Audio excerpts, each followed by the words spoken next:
All right, looks like we are officially live. We'll give it just a few minutes here, let some folks trickle in the bottom. But thanks everybody. Robert to my right, left on the screen. Appreciate you guys and everybody else at the Huntin' Fools headquarters joining us. And anybody, are you planning on hunting antelope this year? If I can draw a tag. That's the big question. I mean, we live here in Montana, but I'm gonna aggressively apply every single state, try to ride people's points, whatever it takes. But we'll get to Wyoming. But if I could borrow a couple $1,000 from me, I think I might be hunting Wyoming this year. Perfect. We'll talk afterward. What about you guys over there? Any big plans for antelope this year? I'll apply everywhere. I'm applying for some pretty easy to draw statistically units in New Mexico for archery. So we'll see if I get one of those. One of the units is roughly 30%. So that's pretty good odds in my book. So that's about it. But I had an antelope tag last year, and so I'm out of points pretty much everywhere else. I like to hunt them anytime, Yeah. but I don't have any plans for antelope. I say that a little bit later in my planning unless I get lucky somewhere.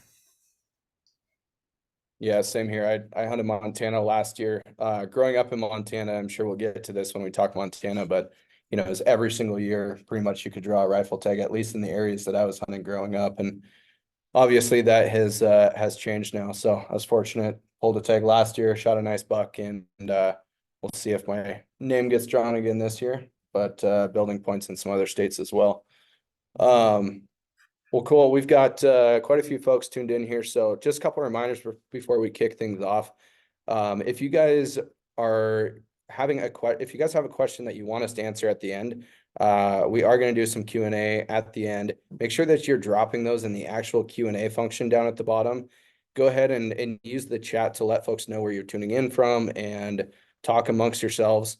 But make sure that you're actually using the Q&A for the questions at the end, or that we can get to throughout the webinar tonight. Couple other things, if you are watching this after it's live or listening to it after it's live, unfortunately the giveaway that we are going to get to toward the end is already closed, so you do have to be here for that. But with all that in mind, I will kick it over to you, Austin, and if you want to go to the next slide, we can do some quick introductions and then get rolling. Of course. I'll start in the bottom right. My name's Austin Atkinson. I've worked here at Huntin' Full over 9 years now and love my job. I love helping people find hunts and maybe exposing an idea that you haven't thought of. Get to go somewhere new. And I do enjoy antelope hunting.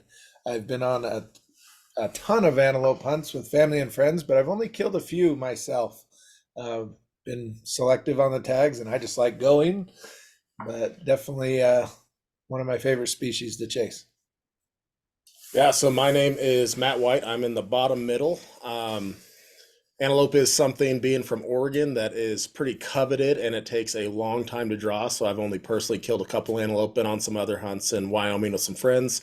That's an Oregon archery buck in the bottom middle. Robert and I actually drew the same unit, same year. He got the non-resident rifle tag for that unit, and I had the archery tag. So it's fun, target rich environment. You get to practice scoring the animals. You should be laying eyes on a lot of them. So I think they're a blast. They would be an animal that I would hunt every year if I could acquire the tags every year. My name is Robert Hanneman. I've been here at the Huntin' Full for just over 12 years, and I absolutely love hunting antelope. I'm from Nevada. I grew up there. You don't get tags too often. There's a waiting period. I think I've killed 3 or 4 in Nevada, and then moved to Montana 24 years ago. So back in the heyday, killed an antelope and almost 2 does every single year, and then been lucky to draw a bunch of other states. Like I said, I just love hunting antelope with my kids, and you'll see pictures throughout here, but it's truly one of my favorite hunts to do because you get to hunt them all day, and it's just exciting, and they're super easy to pack out. I absolutely love it. That is about us. Dylan Dowson, onX hunt. I've been with onX for about 9 years, and as I said a little earlier, I grew up in Montana. I've always lived in Montana for a very long time. It was super easy to get a buck tag almost every year. A little bit harder now, that I'm sure we'll dive into that in a few more slides. But yeah, I've been fortunate enough to, ever since I've been 12 years old and started hunting for my own, You know, I've shot a lot of nice antelope bucks here in Montana. I've only ever hunted antelope for myself in Montana. Have gone on a Wyoming hunt and a few others. And I just agree, it's a super fun hunt. It's fun being able to hunt, you know, all day long and glass up just a lot of different bucks and find one that, you know, you're kind of after. So super fun hunt, and hopefully I draw again this year. While we're on this slide, just everybody take a look at this slide. I want to point some stuff out. For years, I took poor pictures of antelope, and you know, with antelope, look at Dylan's picture, look at Austin's pictures. They're definitely better than mine and Matt's. I think mine might have been set up on a timer. So you really want to try to get those horns above the skyline if you can. I think Matt or Dylan might have put some photoshopping masks on his because it definitely looked good. But if you really look at that, pay attention to it. And again, we've all made those mistakes. We're in a hurry, but the picture is what lasts. And truly, if you can set antelope up more in the ways that, you know, Dylan did and Austin did, and get the majority of those horns above the skyline, get yourself away from the horns just like they did, it really makes them look better. So just, you know, I've got tons of some of my biggest bucks I have terrible pictures of. Take the time, really think about most of this flat country, get those horns above the skyline, turn them each way, get them sideways like Dylan, more quartered like Austin, even get some of them more straight on. But take your time and make sure those horns are above the skyline, and your pictures are going to turn out so much better in the end. Good point. Add a few inches. That's right. So this is our fourth one we've done this year, Masterclass. Just a reminder, if you want to talk elk or mule deer, go back, watch them on the YouTube channel. They are there. This one's going to be dedicated to antelope today. There are some awesome resources out there in the Masterclass playlist on the onX YouTube. You can go back and listen to some of us and some of the other members on other topics. So let's dive into antelope. So antelope, this is high level, but I'm going to throw out some, little details here that I think are interesting. So an antelope is the only species that exists in this family of species in the world. So even though we call it an antelope, it's not really an antelope. An antelope is something from Africa that has horns they never shed. A pronghorn, which is the better name to use, is truly an American thing. It's a North America species, and there's nothing quite like it. So some people still don't know that they aren't antlers and they are not horns either. These are hairy sheaths is a better term. Not something we use when we're just talking in the field. Like, did he have good hairy sheaths? That sounds a little funny. We don't say that usually, but they are made of keratin. So it's like, think of like a fingernail. It's like a horn, but it's basically calcified hair that's growing on the outside. And they do have a core inside. So every year, this antelope will actually shed, just like an animal would shed its antler. The new growth coming underneath of his head will push that sheath off, and it'll pop off. And you don't find as many of them. Robert's showing us there in the video what the core looks like. The core is bone, right? So that stays, but the sheath will pop off. Now, what I'm saying, you don't find too many of them because they are so brittle. They're just hair. They will dry up, break, the sun rots them, and they will fall apart.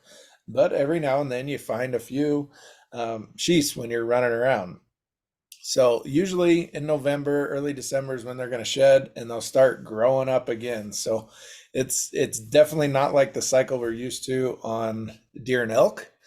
And females may or may not have horns. They'll usually always have a little nub, but heck, I've seen females with few inches of horn growth or sheath growth, right?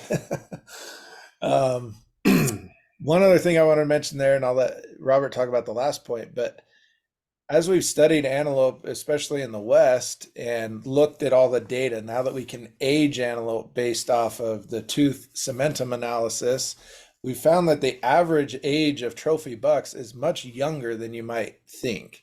When we're looking at deer or elk, we're looking for, 5-year-old plus type animals before they reach their potential.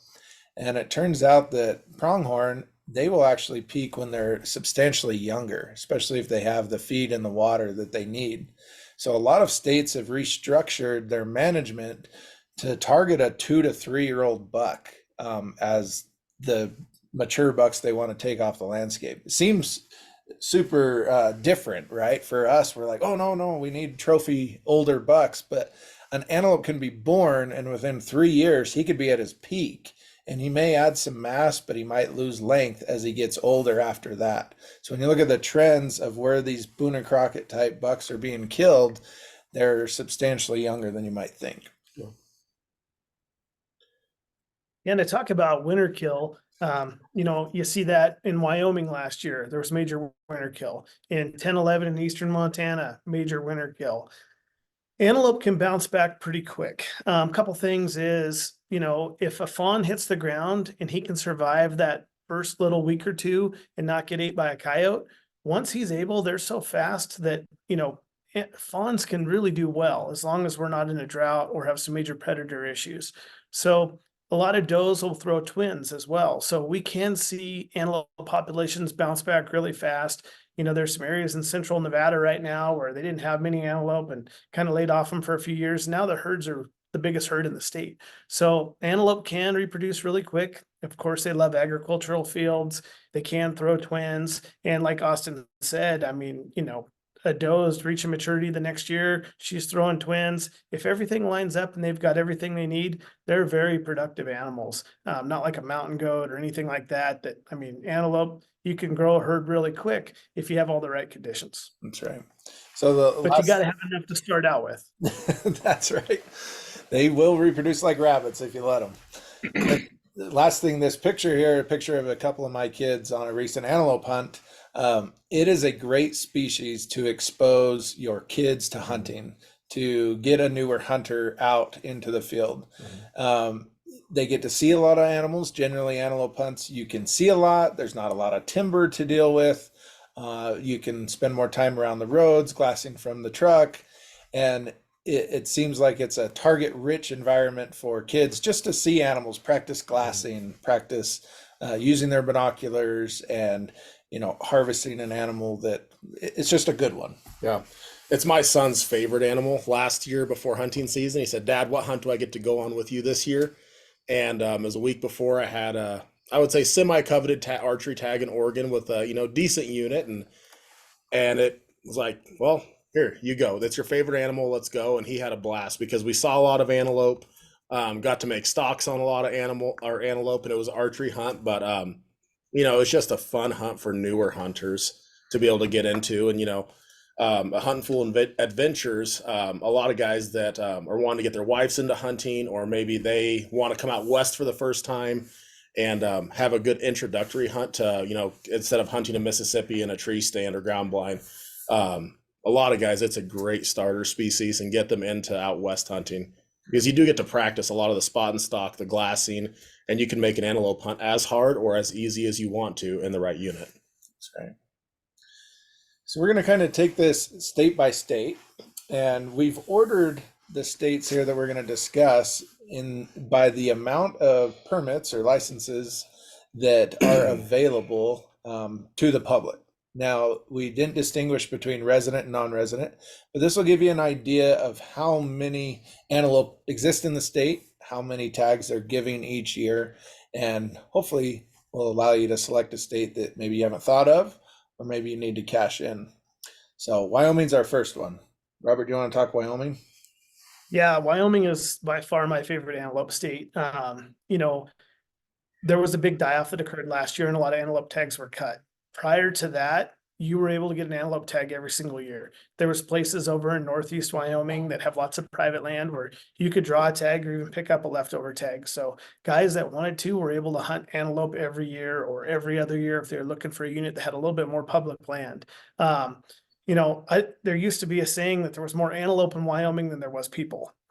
I don't know if that's true anymore, but if you've ever drove across the state, all you do is see antelope. So, a perfect example, I drew a tag there with two friends last year, and we hunted a day and a half, and I passed 150 mature bucks in a day and a half. And this is after the worst winter kill that's ever happened. So it just goes to show you that there's always pockets that make it through. So Wyoming is truly my favorite state when it comes to antelope. We lost our lights. They didn't pay the electrical bill at onX. So what Wyoming is like is 75% of the tags are going to go to the people with the max points. 25% are going to go random. Well, in that 75%, there's going to be a special price, which you see is $1,215, and then a regular price of $341. As you can see, that's a huge price difference. Most people are going to go towards the regular price. 60% of all the non-resident tags are going to be issued in the regular price. 40% are going to be in the special. So if you're married for money and you got a little bit of extra income laying around, maybe you can hunt Wyoming antelope every single year on the special. I think this big price increase just happened, and it's going to be fairly easy to get an antelope tag. Now, we talked about going to New Mexico, or we'll talk about that later, and going on a guided hunt. That could be $3 to $5 grand, where, for $2,000 or, $2,000, let's say all travel and everything in, you can go to Wyoming and have a do-it-yourself hunt. So that special price can scare you, but in reality, to guarantee yourself a hunt and not be in the draw waiting for 3 or 4 years, and again, this is a draw, but I don't think many people are going to jump on this.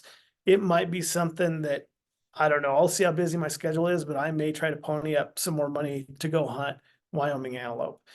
So again, 40% go special, 60% go regular, every single unit. We get up to 20% of the tags as non-residents. So they give us a fair amount of tags, which is really awesome.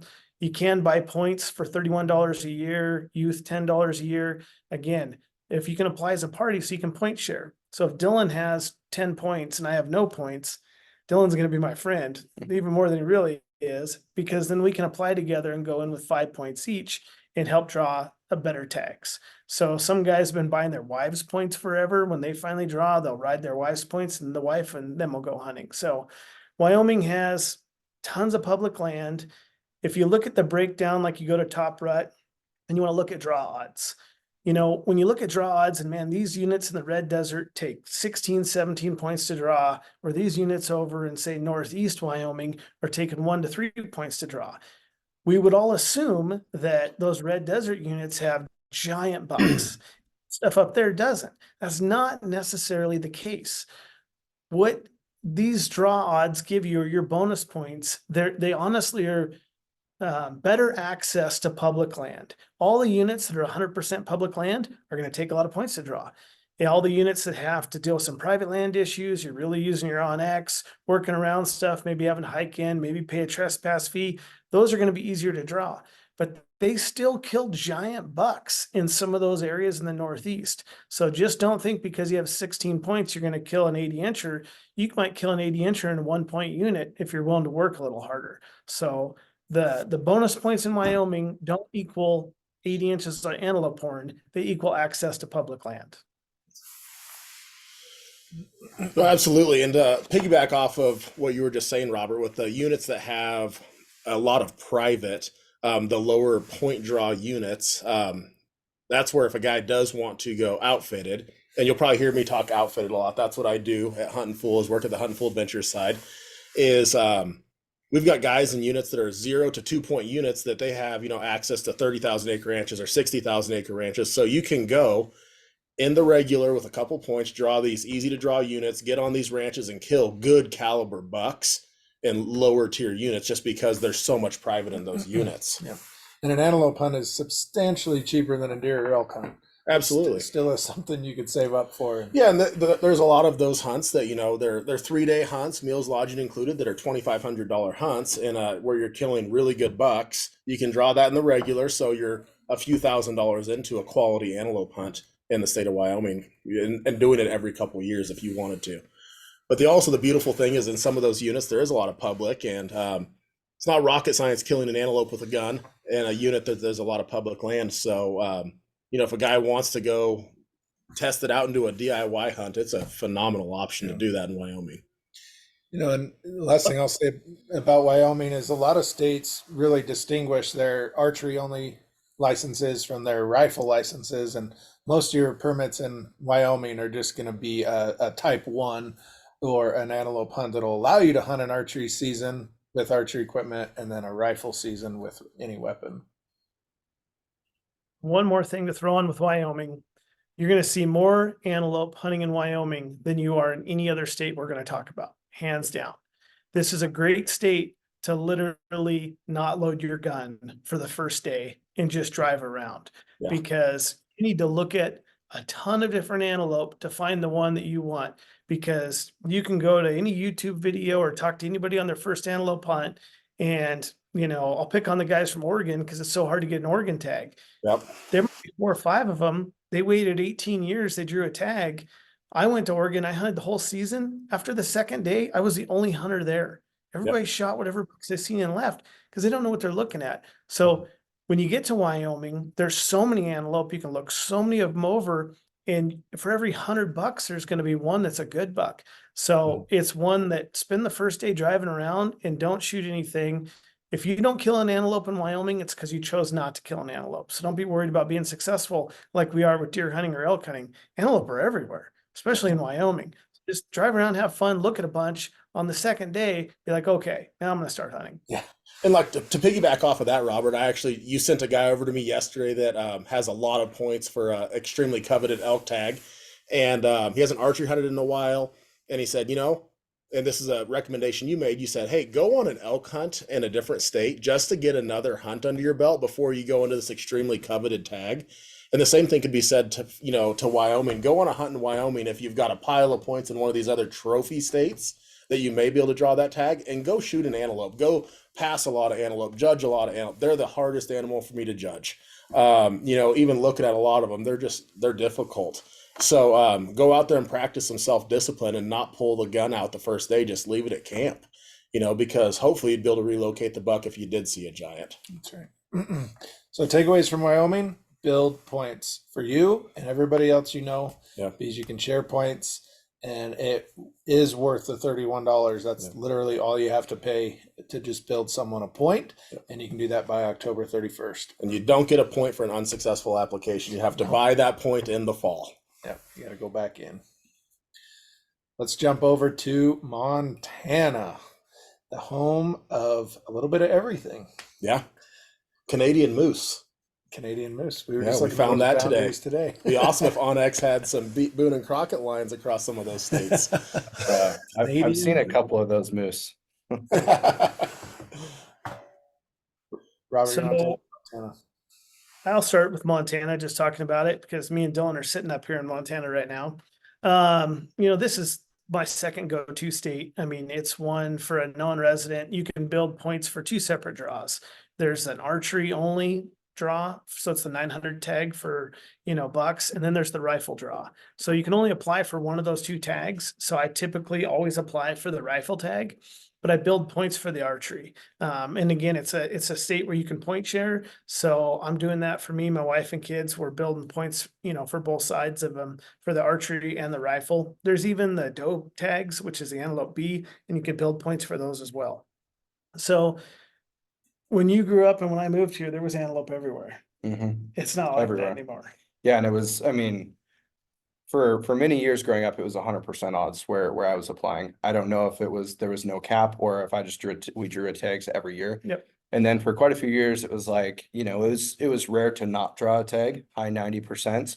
Every now and again, every 3 to 4 years, a buddy of yours wouldn't draw a tag, and you'd poke fun at him and let him, scout and glass for you on your antelope hunt. But now it's, I've got friends back in Eastern Montana that are going on like 4 or 5 years in a row of not drawing a tag with points even. So, that's a little extreme, but it's definitely a lot harder. I think you said the winter in, was it 10 and 11, 10-11. was pretty rough on them. Yeah. And to your point earlier, it's more of a question than a statement, but they're easy to bounce back, but they're also pretty easy to die off with winters, right? Yes.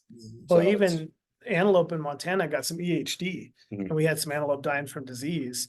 And then, unfortunately, how many times have you heard in Eastern Montana, we get these big blizzards come through and they're plowing the roads, and all the antelope are on the roads, and a train track. semi or train tracks comes by and just, it can eliminate a whole herd in one swipe. Yeah, the other thing about the 900 tag, unless it has changed recently, it's been a couple of years since I've hunted archery, but August 15th is the start date for that 900 statewide tag. So I did that for a handful of years. It's an awesome hunt. Like, spot and stock antelope hunting is pretty challenging in some terrain. But you're getting, 3 to 5 plus stalks in a day, if not more. Depends on how picky you're being to, is he in the perfect spot, or am I just going to go on the stock and what happens, happens. And for me, for several years in a row, that was a really good kind of tune-up archery hunt before elk season kicked off. I've got a lot of stocks in, or before, archery mule deer spot and stock, get a lot of stocks in, a lot of failed attempts. So you're learning a lot. It's a challenging hunt for spot and stock with the bow. Obviously, you can sit water and do it that way too if you're patient and want to sit in a 90-degree ground blind all day. But it's just a super fun opportunity that starts before anything else in the fall. And the cool thing about that hunt he's talking about, the 900 tag, is it starts August 15th and it doesn't end till the last day of rifle season, which is usually around November 10th or 12th. So you have a tremendous amount of time to fill your archery antelope tag. Also, the tags are cheap, $205 for non-residents. So very doable. The rifle tag starts later than all these other states we're going to talk to. That's typically going to start like October 10th or 12th. It's whatever the Saturday is. And then it runs for a month till like November 10th or 12th. And what that does is it overlaps the first 2 weeks of rifle season. I can tell you from personal experience, if you shoot a big, nice buck at the end of the season, so beginning of November, when you go up to his horns, do not drag him by his horns, or you will end up with a horn in your hand. It's happened to me like 4 or 5 times. Well, or you're out there and there's a one-horn buck, Yeah. and you're like, oh man, that's a giant, but he's only got one horn. So Montana is the later season. I will say hunting them in the snow, probably one of the funnest things. And they're super herded up about that time. So I mean, I've seen just whole hillsides of hundreds of antelope moving. It's like, you're seeing little pockets of them, and then a big snowstorm comes in, and the next day there's 400 antelope together, which can be challenging to pick out the buck in the middle, because they always seem to, when they do take off, the buck is always in the middle for some reason. But yeah, I mean, that's like I said, that's the most it's the only state that I've hunted antelope with a tag in my pocket, and I think it's a pretty good one. Yeah, and the thing I like about this, we'll compare it to Wyoming, is, if we're looking at one of those tags and, he's got 5 points in for Wyoming and Montana. Well, in Wyoming, he's got a 75% chance, or he's going into the max point. And if the unit he applies for is above 5 points, he's not going to draw. Well, here in Montana, they square your points. They use the exact same draw system as Nevada. So if he has 5 points, 5 times 5 is 25 plus your app this year, his name goes in the hat 26 times. So, he could have 5 and then, someone have none and they could draw. So you're always in the game in Montana. It's not like you're like, oh, I'm not going to be able to get the tag I want, because it's a true preference point system. Here it's random. You have a great chance of being drawn, and you can go to Top Rut and you can look at the odds. You can look at all the different units. You can input your points, and you can get a realistic expectation of when you're going to draw. But again, $205, tons of public land, block management all over Montana. Most ranchers don't like antelope. Yep. Yeah, I've gotten access to a lot of places, and places that I didn't know either. It's always easier to get permission, with friends of friends that where you grew up from. But I've knocked on a lot of doors and got a lot of permission, and oftentimes had the response of, yeah, you can hunt antelope, but you better call your buddies and bring them out to hunt them too, because they've been eating our alfalfa all year. If you're gonna shoot one, you got to shoot 3. I've been told that before. I'm like, I only got one tag. I don't care. But on the rifles, broke down into a lot of units. There'll be some units that are clustered together, some units that are standalone units. Again, the units with more private are going to have better draw odds. But on the 900 tag he was talking about, it is statewide, minus 2 units in region 2 and 1 small unit in region 3. I think north of Gardner. The rest of the state is wide open. So as you're driving across all of Montana, you can have your bow in the truck and see antelope, you can get after them.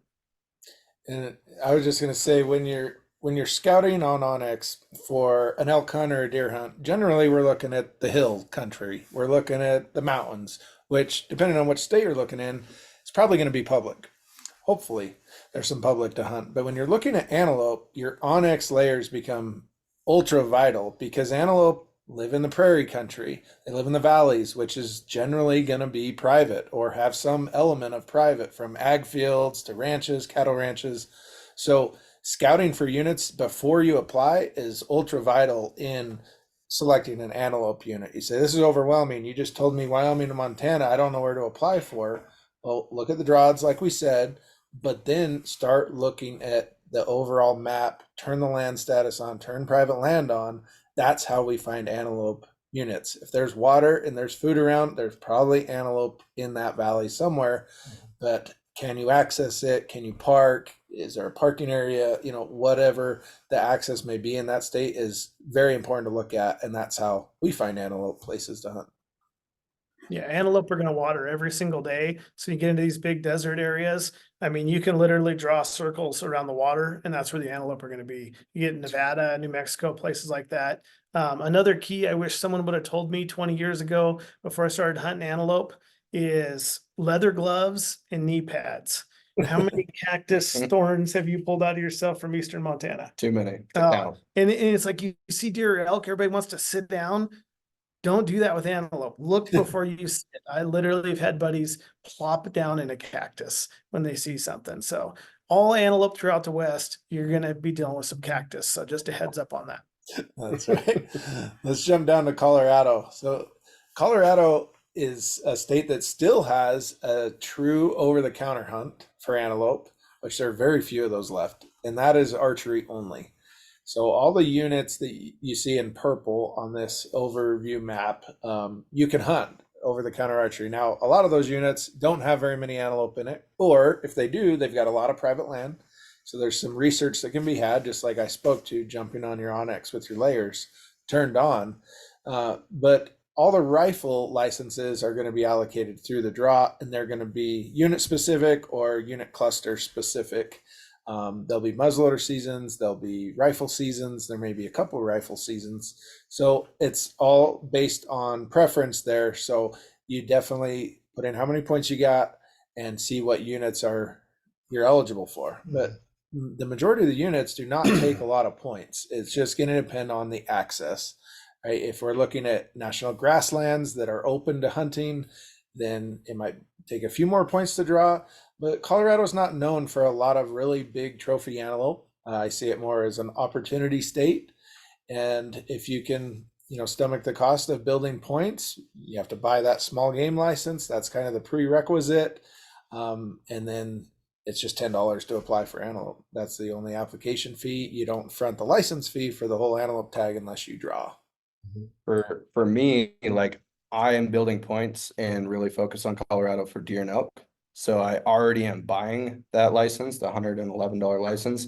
So Colorado isn't a state that I really sought after to antelope hunt someday, but it's an extra $10. So eventually, somewhere down the road, a couple years, 2, 3, 4, 5 years down the road, I'll cash those in on an antelope. So, for me personally, maybe I wouldn't have done that $110 license every year to build a point, but if I'm already buying it, then I might as well. So, and we talked about that with Dylan when he kind of really started getting into applying a lot of different states. I said, Dylan, whatever state you're applying for and you have to buy this license, like Colorado, we're talking here in Nevada, Utah, wherever else, I go look at every species that's there. And any of those species that you want to hunt and it's a small $10, $15 add-on, do it. Because, if Dylan wouldn't have had that conversation with me and just did deer, and then all of a sudden 10 years from now, he runs into a rancher and is like, hey, come hunt my ranch. It only takes 10 points. He has none. So, I mean, it's smart if you're buying a license, look at all the other species in that state that they offer and maybe build points for them because you never know what you're going to be wanting to hunt down the road. That's right. I probably wouldn't recommend someone who lives back east or east of the Mississippi come all the way out west to Colorado to antelope hunt.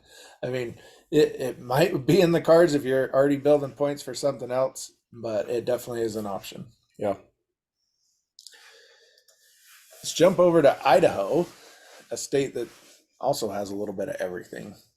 So we're slowly losing our over-the-counter or unlimited draw, meaning there is no cap on the draw hunts there. But how do you recommend Idaho to someone, Robert? Like, is it for everybody? Is it if you're buying the license for something else, then it's worth it?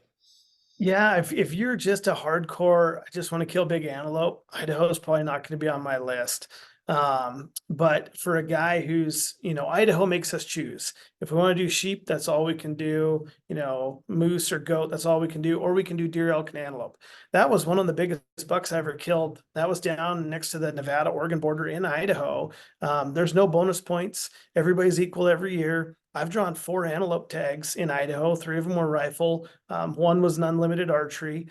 So for me, if I'm you know, what I used to do for Idaho is I would apply deer, elk, and antelope. That's what I was doing all the time. And I would apply all my different tags throughout the West. Well, Idaho would allow me to put my second choice for an unlimited archery antelope hunt, which was guaranteed. And it was usually in September, so kind of was into elk time frame. But I would always have that kind of as a backup tag. I wouldn't have to buy it, but it was there in my cart.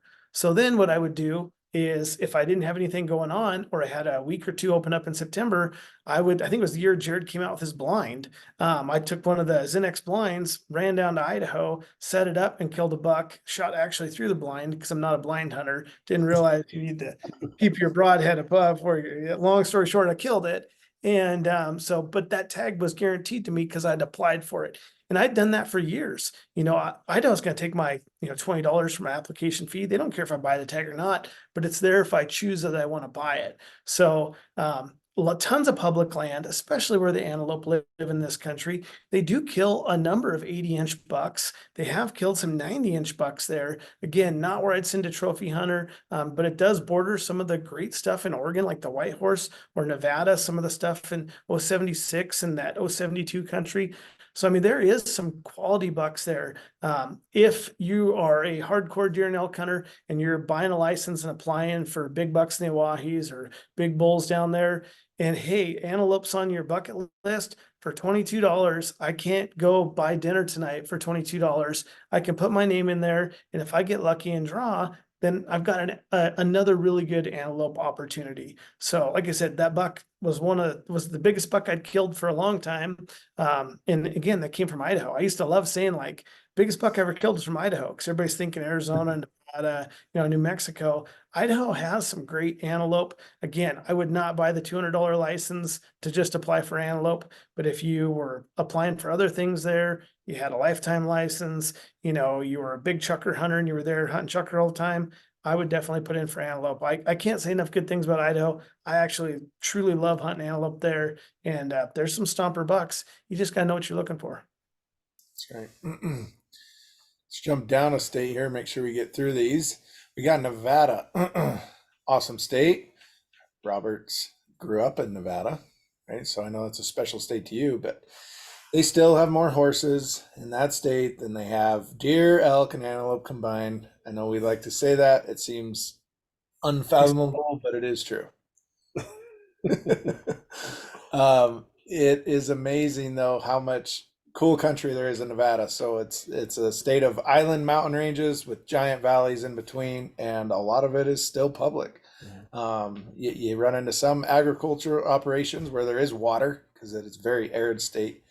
But Nevada is one of those, if you are already applying for a trophy deer or elk tag, sheep, definitely do all species. Do not leave off antelope, because they do kill some great bucks. And for $14 add-on, you might as well be building points. Your points work as bonus points, so they're just extra chances in the draw. You're never guaranteed or promised anything, but you might as well be throwing your name in if you're applying.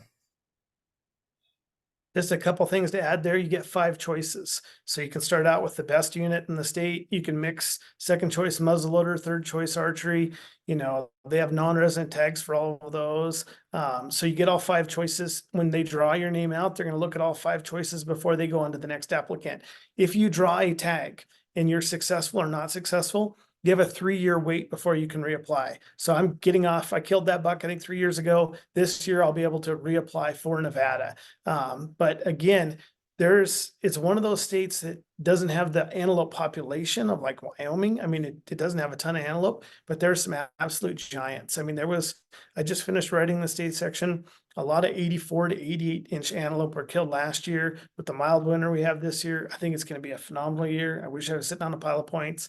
But all the traditional stuff, Northern Washoe, all that, Pershing County, where I grew up was amazing. It's really in the tank now. All the central Nevada stuff, like Austin was talking about, that's where the best draw odds are.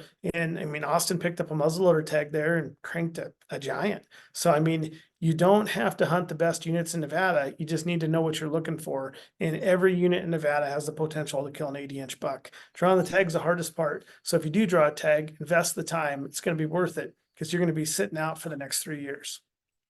That's right. So if you are willing to hunt antelope with a lesser weapon, meaning a muzzleloader or archery equipment, your options do open up in some of these states. You'll see, like a state like Wyoming, it doesn't really give you any advantage to say I'm archery only. Can I draw easier? Not really, because all the tags are equal as, say, type 1 or type 2.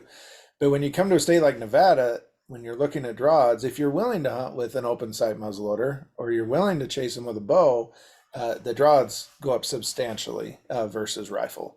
Antelope go from being one of the easiest animals to hunt with a rifle to one of the most difficult to hunt with a bow. Right, so you just have to decide if that's where you're at. That's how I always put rifle hunts first, and when I drew that muzzleloader tag, it was my fourth choice, so further down the list, but no one else wanted it, so I got it. There was a question on from Jack. He said, is it only $170 for an antelope tag? So he was adding the adult hunting license versus the pronghorn app.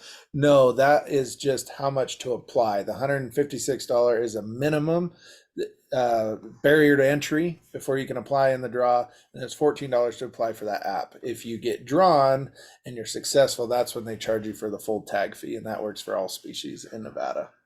I think it's 300. I know deer is 240. I want to say antelope was 300, but that's just pulling it out of the air. Sweet. Let's go to the next one here.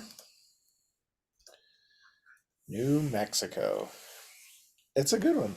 Yeah, Talk about the random so draw. working with outfitters, New Mexico is my favorite state to send antelope hunters to, but a little bit about the draw. 84% of the antelope tags in the draw go to residents, 6% go non-resident, 10% go in the outfitter pool. It's a state that produces a lot of big bucks across the state. Socorro County, the center of the state, 1838. They're still producing Boone and Crockett caliber bucks. There's some stuff up in the northeast of New Mexico producing Boone and Crockett caliber bucks. Getting a tag is difficult.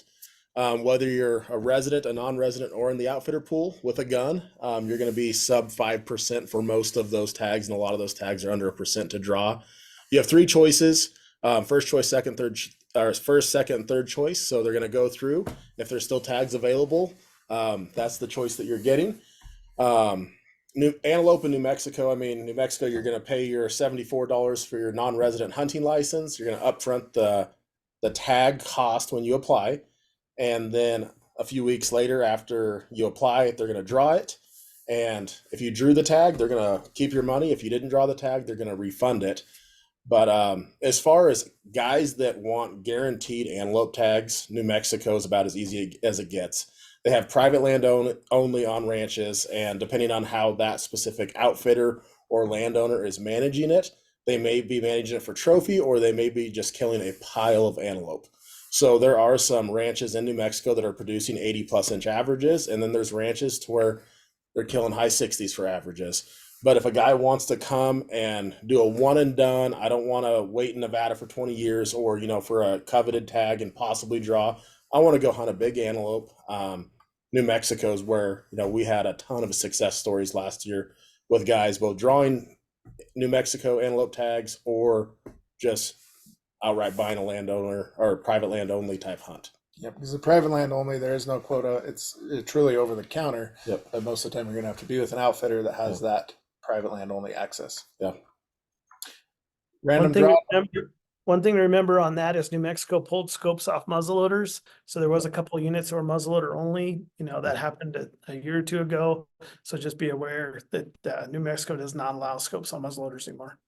And then one thing also to add, so with 6% being for non-residents, you have to actually be in a unit that has enough tags to allow that 6% for a non-resident to get that tag. Same thing with the outfitter pool. If you do apply with an outfitter and this 10% of the tags go to the outfitter, it has to have more than 10 tags in order to gain or to potentially get an antelope tag in New Mexico. That's right.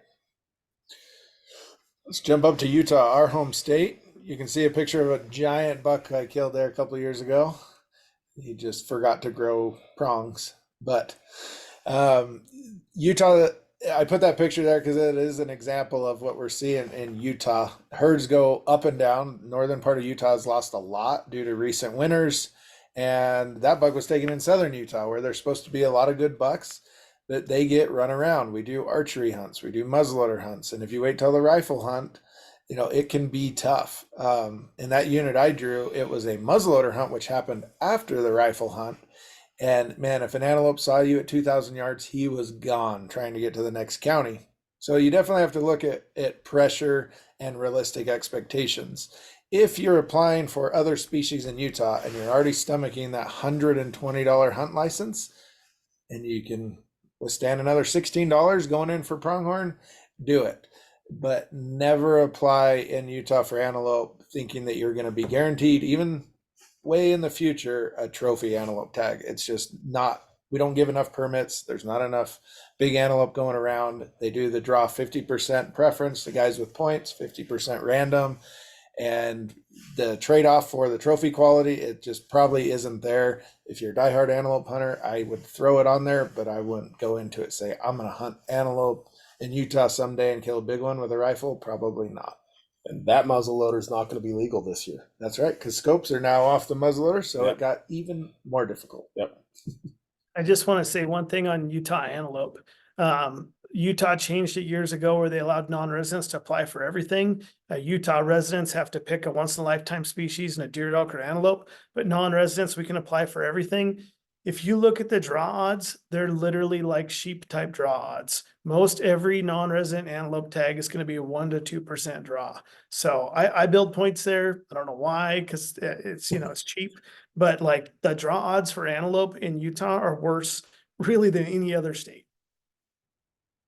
Well, one of those states is going to give a run for its money, but we'll get there in just a second. Home.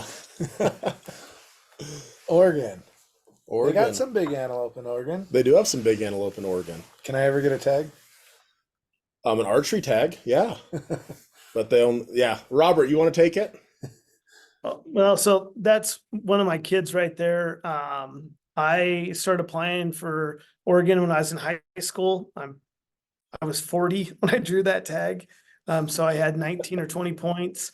And the cool thing about Oregon is your kid can be in the mentored hunt program. It's not like where I mentored in the tag where it was his tag. We actually both got to hunt. And I think he was, might have been 10 or 11.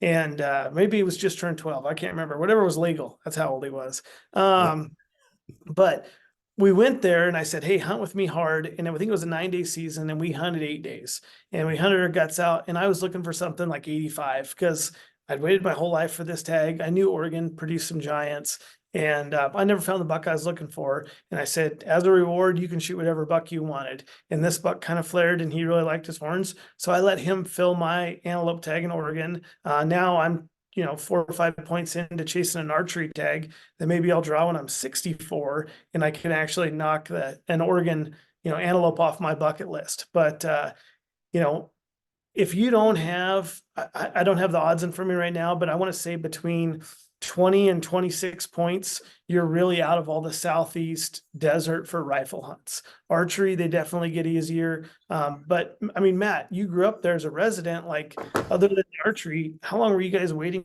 to just draw a tag? Yeah, so so I'm 6th generation Oregonian. I've had 3 antelope tags in Oregon in different units, but for majority of them, my dad's Oregon resident, 16 points, and he's still, he could draw several of the lower tier tags, but to get down in the southeast part, I mean, you're going to be pushing that 20 points even as a resident. So, there are still some great bucks. I mean, Robert and I, we drew that unit the exact same year. I drew an archery tag as a resident, and he drew the second rifle tag as the non-resident. And there was a pile of antelope. I mean, there was antelope absolutely all over the place. There was target-rich environment. I flew the unit a handful of times in the summer. And there were antelope absolutely everywhere across the southeast part of the state, but acquiring a tag is a totally different thing. So the antelope tag I had last year in Oregon was an archery tag, and I would say a decent unit, but definitely not one of the best units.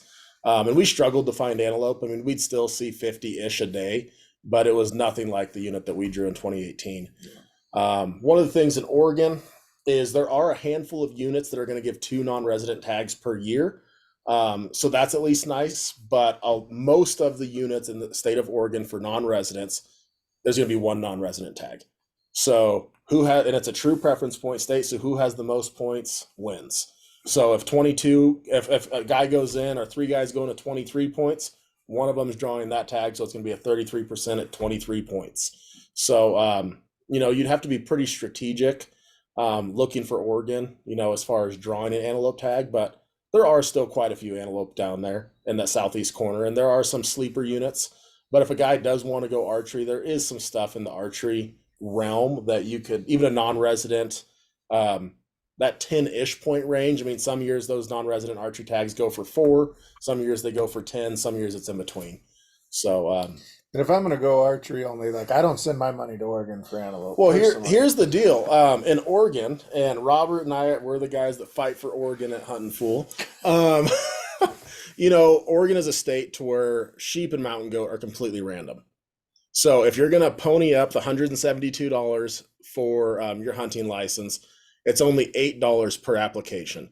So you might as well build a point for deer, for elk, for antelope, and throw your name in the hat for premiums. It's $8 a piece. So if you're going to apply in Oregon for sheep and mountain goat, buy an antelope point, an elk point, a deer point, because who knows, maybe someday if they change something, or maybe you'll have enough points and say, I do want to go hunt an archery antelope. Statistically speaking, if you're starting now with 0 points trying to kill a rifle antelope hunt, like, it's never going to happen. Yeah. Well, the one thing to remember about Oregon is they give us 3% of the tags. So Yep. they're pretty stingy when it comes to non-residents. They give us 3% of the tags. Yep. So I don't personally buy my kids antelope points. I take that $8 and I put it in the antelope premium application, which is essentially a raffle for like almost a gov tag for that unit, where there is no difference between a resident or non-resident or points. It's all random. They're just going to draw one. So if I'm going to spend $8, I'm going to spend it on that. Oregon does have giants. I mean, they border the Sheldon, they border a lot of great stuff in Nevada, they border some California units, they border Idaho, but I mean, it's super tough. And like I said, it's just, I happen to be buying points because it was only $8, but in reality, if anyone's starting today that's going to be a non-resident their entire life and be a rifle only hunter, you're probably never going to hunt Oregon antelope. That's true. Yeah. So as residents in Oregon, so non-residents true preference points. In Oregon as residents, 75% of the tags are going to go to preference points, 25% are going to go random.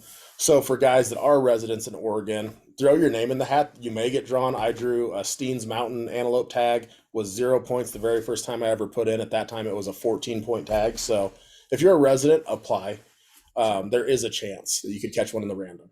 That's right. If you're a resident of Oregon and you want to hunt antelope, move to Wyoming. Go in your practice hunt in Wyoming first. Now, if you live in Arizona, you see our tag numbers have gone down on every one of these slides. So now we'll spend less time here. But Arizona, an antelope tag is almost like drawing a sheep tag. About the same odds as a non-resident. But if you are already buying the $160 license because you're applying for elk or deer or sheep, spend the $15 to throw your name in. Forget about how many points you have, because you're never going to have enough to be guaranteed an antelope tag in Arizona. There's just so few in number. Populations are down. They manage for big bucks, and they do kill some of the biggest in the West. It's a rival between Arizona and New Mexico who's going to kill the biggest each year. But when you look at the record books, Wyoming, some of these other states still produce substantially more record book antelope because they're killing so many more. But there are some big ones in Arizona, so throw in if you are already applying there.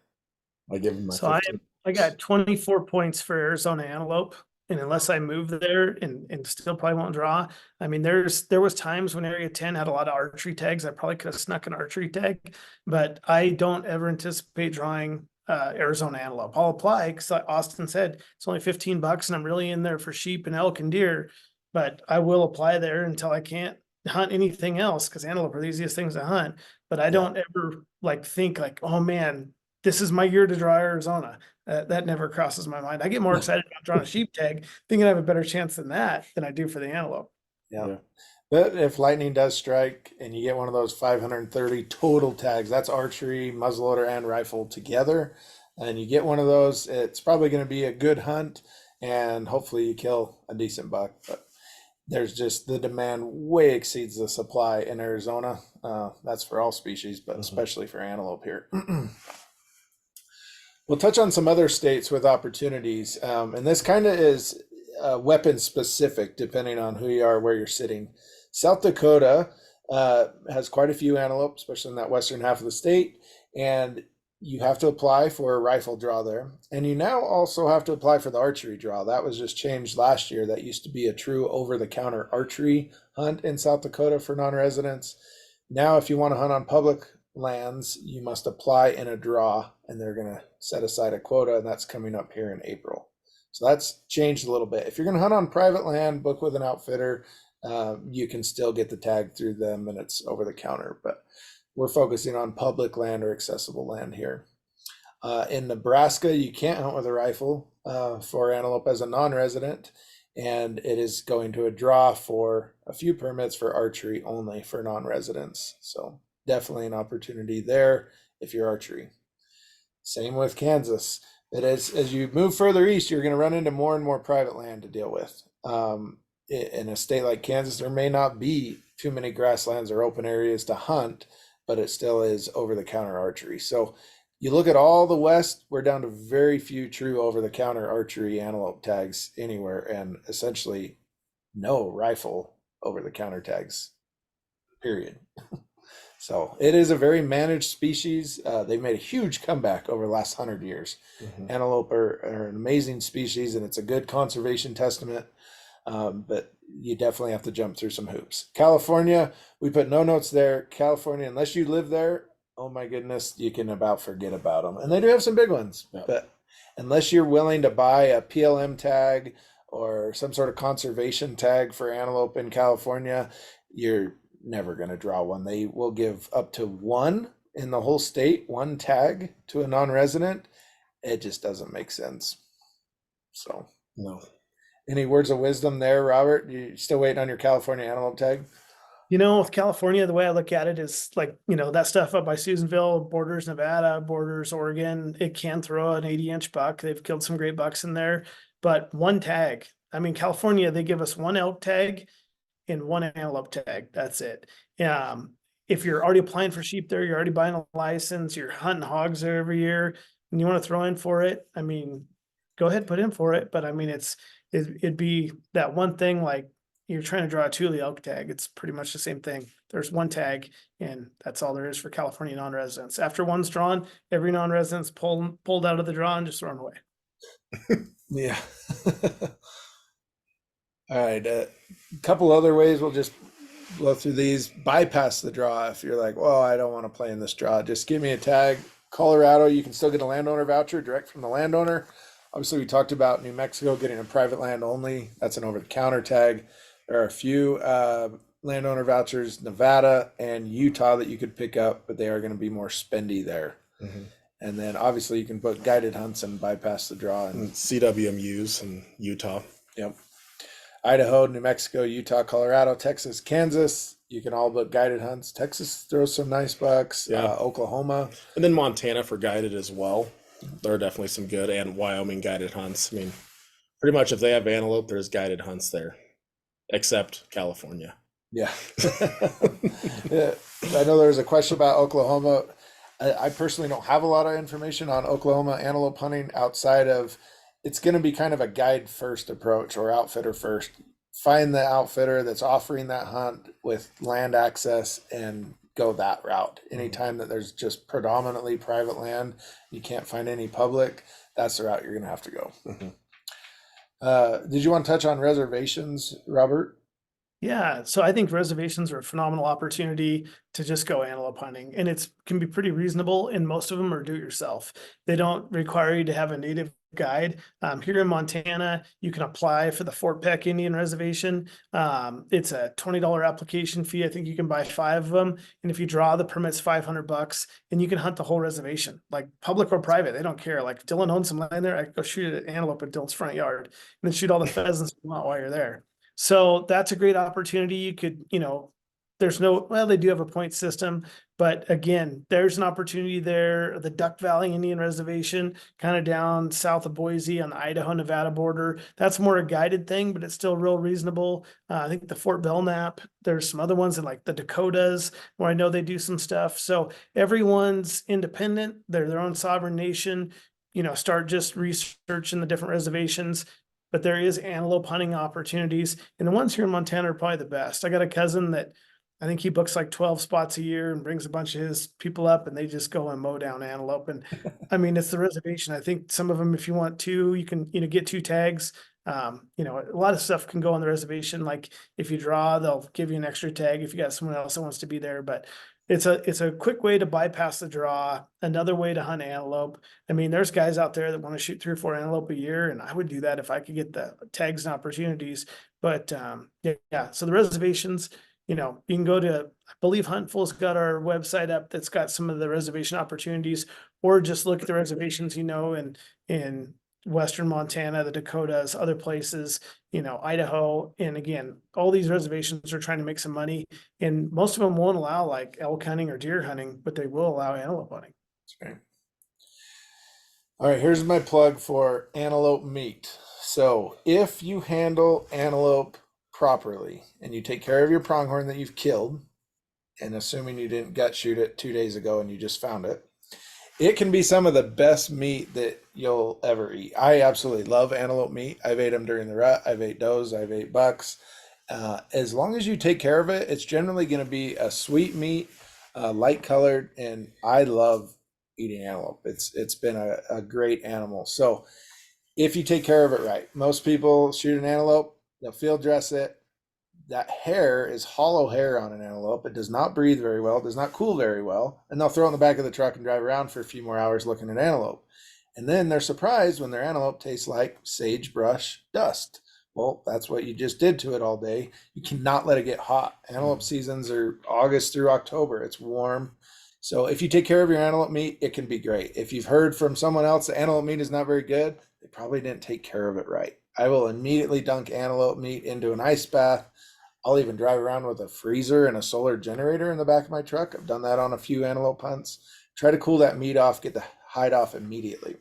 So that brings me to filling the freezer. If you're willing to hunt a doe or fawn, you've got a youth hunter that wants to do it, or you just want a chance to try and eat a pronghorn, these states have separate draws, meaning you don't have to use your regular points or burn your chance at a buck tag to get these. And so that's going to be something second choice in Colorado, a reduced price antelope in Wyoming, which type 6, 7, and 8. You've got Montana B licenses, which are antlerless licenses or female licenses. Utah has an antlerless only draw in June, doesn't touch your buck points at all. So definitely some options to go out and figure out how to fill the freezer with some antelope meat if you're willing. Yeah, I agree. I agree with Austin. I mean, growing up, especially, it seems like if you talk to people that are around antelope a lot, they have a bad rap. I grew up in Eastern Montana.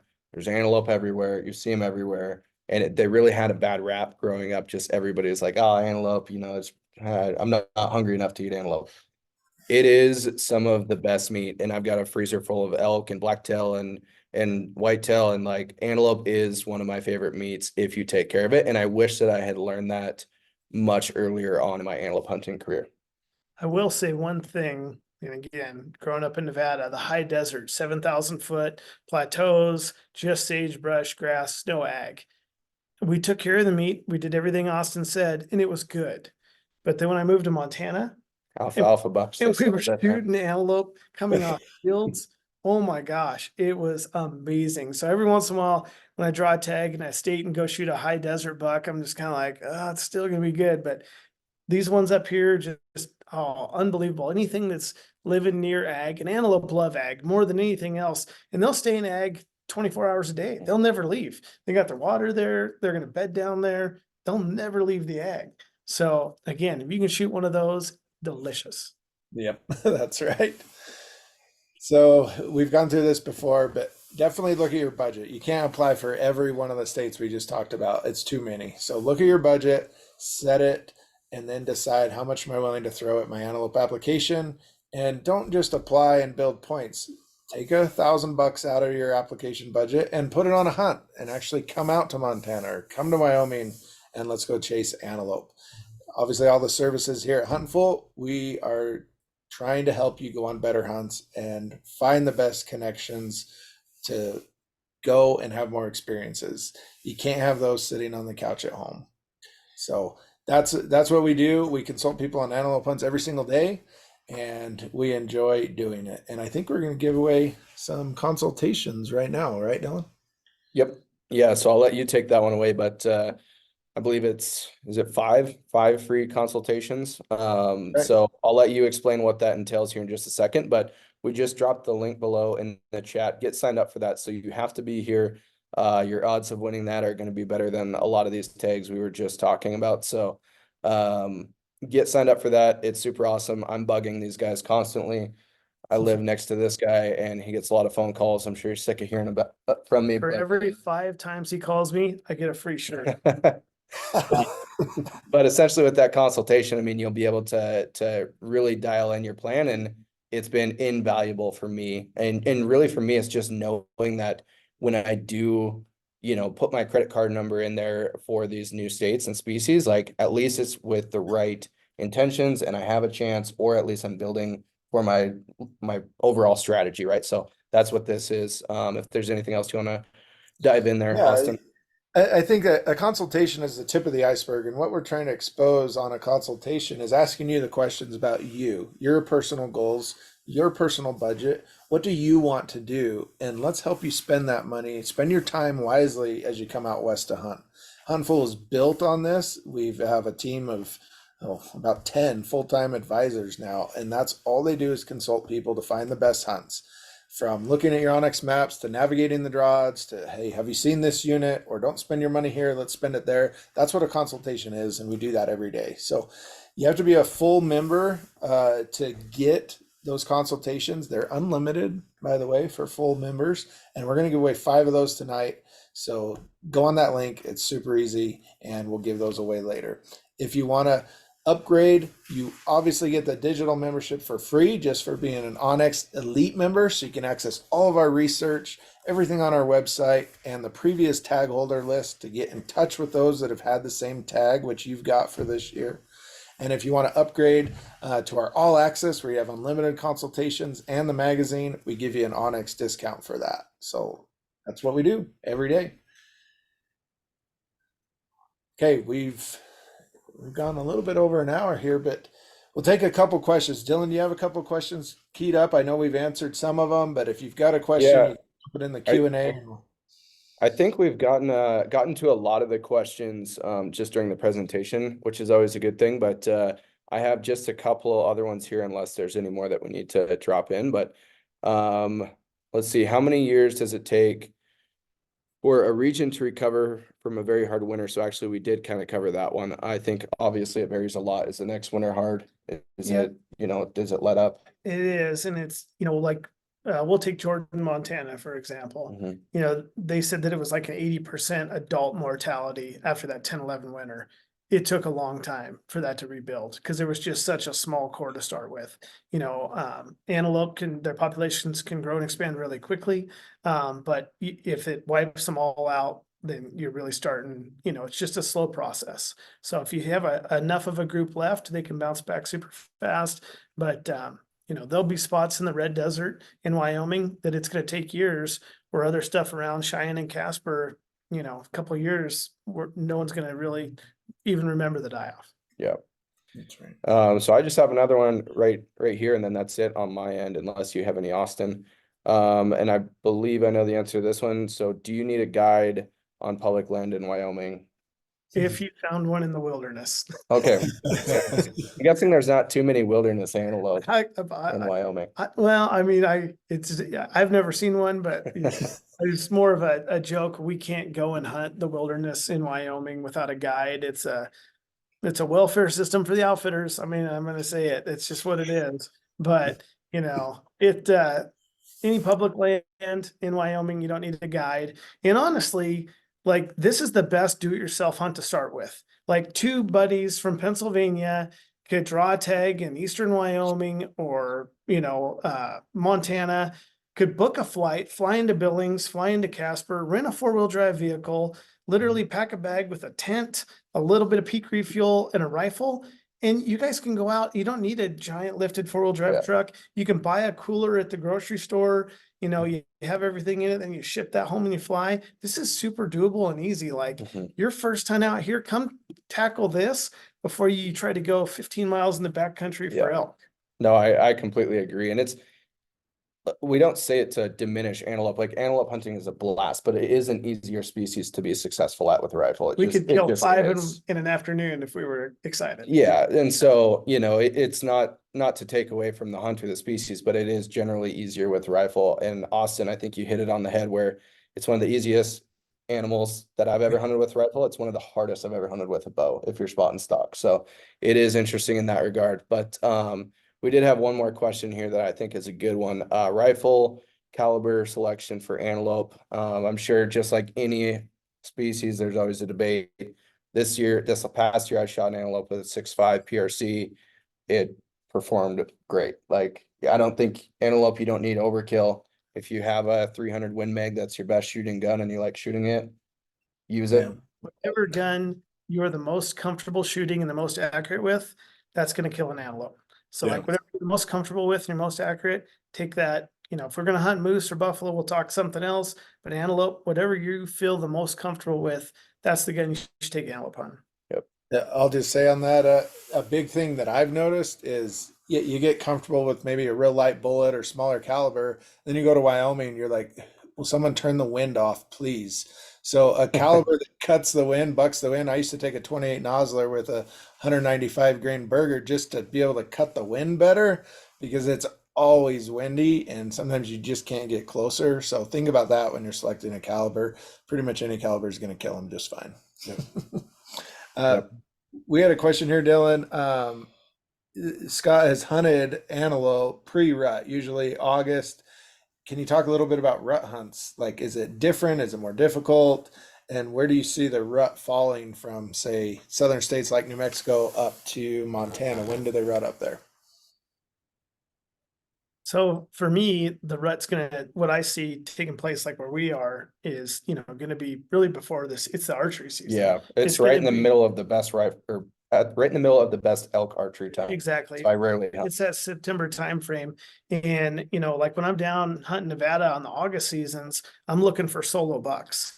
I'm looking for bucks out by themselves because that's usually the big buck. Like when I had my Oregon tag, I chose the second tag because, they start to rut at the beginning of September and you get bucks coming out of the junipers, you get bucks traveling. Everybody thinks, well, I see bucks with does year round. Yeah, it's true.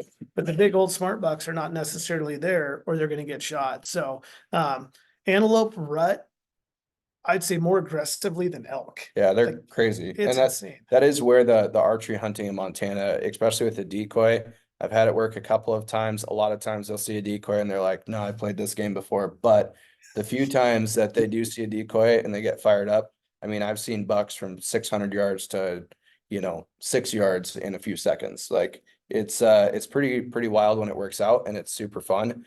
But yeah, in Montana anyways, mid to late September, but early October rifle, and a lot of times those mature bucks are still with the does. They might not be breeding and rutting quite as much, but they're still typically the first couple weeks anyways, still with the herd. So my personal favorite time, and we're gonna go back to Wyoming, it's my favorite time to hunt. Wyoming seasons are gonna open in September. Everybody's there opening day, because if you're not, all the big bucks are killed opening day. So you gotta be there. So there's people everywhere, it's crowds, it's garbage.